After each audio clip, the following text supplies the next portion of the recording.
Right, I've got the damper off and I'm going to set the ride height now. Hopefully it won't take too many iterations to get this correct. So I'll just protect the damper from the jaws of the vise. I don't want to do too much damage.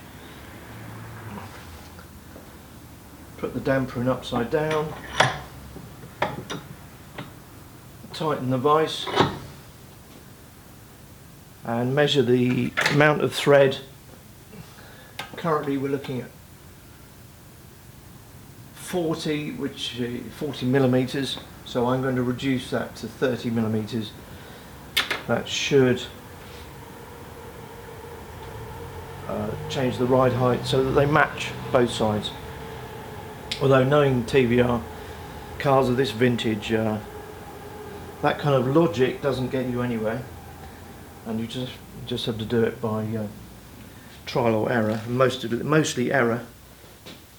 So, okay, so to get the platform to go upwards, we need to effectively undo it. So that will be anti-clockwise. So, oops, I need to keep the damper stationary.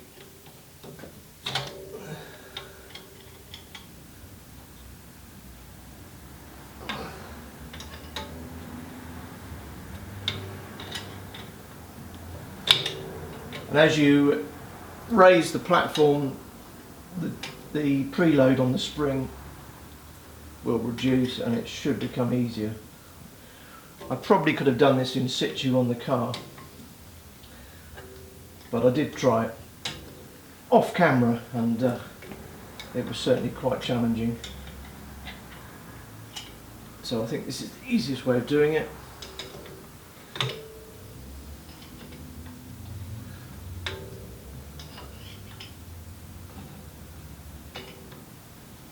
Okay, just remeasure the amount of thread. So that's 36. So a little bit to go.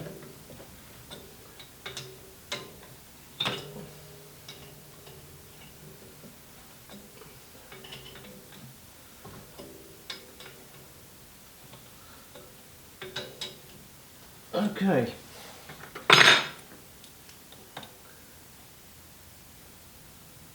Probably one more turn.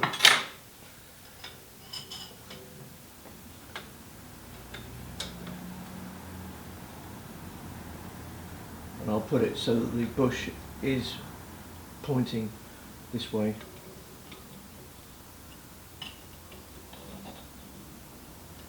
Okay, just remeasure that.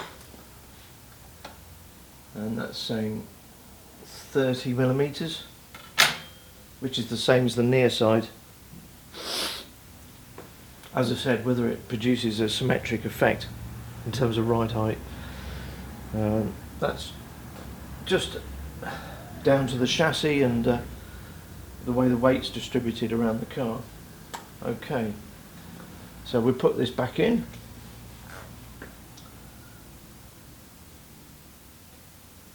Hopefully we won't have to take it out again, but who knows. Lock this up. Okay, that's locked. It's just to stop it vibrating.